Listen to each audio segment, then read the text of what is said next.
Take two. Hello and welcome. It is 7:30 in the morning. It is the 21st day of July 2021. I am your grumpy guide to all things gaming, the OGGM, and it's Wednesday, which means it is time to talk about what product might be on the shelf at your friendly local game store. Remember, all these dates are tentative, as we talked about on Monday.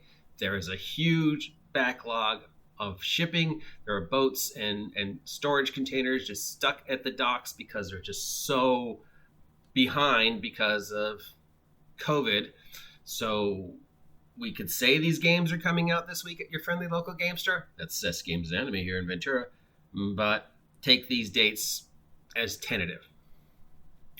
That said, what's going on in the world of role-playing? Well, first and foremost, we have the long-awaited release of the Dune role-playing game from Mofetus. We have both the regular Adventures in the Imperium hardcore core rules and the collector's edition, as well as the Dune-specific 2D20 dice set for Mofetus. A lot of excitement about this. You know, the Dune IP has got so much just nostalgia and excitement and, you know, stuff attached to it. But, had they just waited like a couple more weeks, because there's a Dune movie coming out, I think, in August. And if they had just released this the same time the movie came out, wow, that would have been perfect. But whatever. I would have waited if it was up to me, but that's just me. From Trollord Games, we have Monsters and Treasures of Ahidra for D&D, AIHRDE. I guess that's a world of the Trollord Games production-y stuff. It's 170 new monsters for your 5e game. Always, I guess, a thing to throw more new, different monsters at your players. Also from Mofetus, we have the Spy Game and the Spy Game GM screen. I don't remember reading about this one. This one's sort of a surprise. It is a Dungeons & Dragons 5th edition modern-day espionage game. Would the 5th edition engine work as a modern-day spy James Bondy type games? Maybe. If you took away the classes. Or, I don't know. Once you make like classes and anything other than fantasy, it starts to get weird, but it could work. Maybe. I don't know, I'd have to read it. From Legendary Games for Pathfinder 2nd Edition, we have Cold Mountain, which is an adventure that takes people in the Pathfinder 2nd Edition universe to Cold Mountain.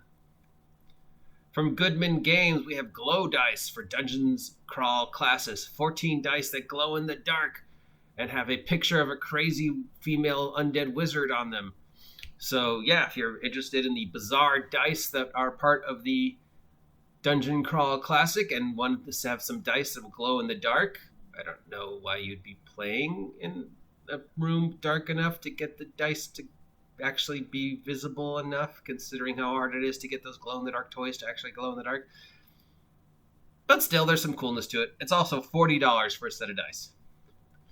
From Chaosium for Call of Cthulhu, we have Alone Against the Tides. Investigators traveling to a lakeside town and dealing with Lovecraftian stuff plaguing that town into terror for Call of Cthulhu for $15. From Arc Dream Publishing, we have Lover in the Ice for Delta Green.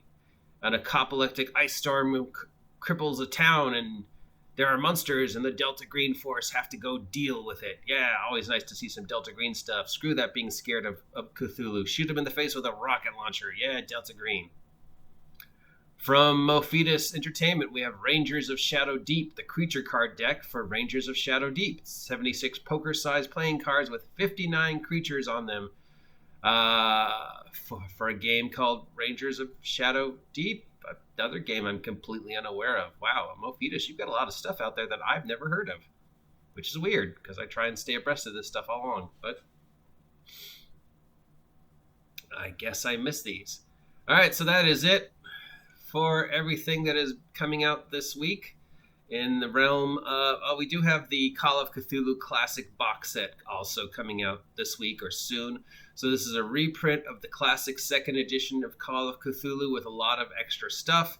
It looks like the Kickstarter's coming to an end, and they're starting to actually get it out there. It's got maps and figures and sheets and all, a complete reprint of the second edition of Call of Cthulhu. And yeah, that's about it. Not much. Obviously, the Dune is probably the most exciting one, if that's a thing you're interested in. Actually, and I know there's a huge fan base and a lot of people really excited about this. So it'll be interesting to see how well it does. But just if I could, again, just be a little editorial on this, if you'd only waited a couple more weeks, I mean, how perfect would that have been to tie the release of the Dune role-playing game to the Dune movie that's coming out? That would have just been brilliant. But I guess there's no way they could have done that. Still, it would have been brilliant. Anyways, I am your grumpy guide to all things gaming. If you appreciate this content, let me know. If you don't appreciate this content, I apologize.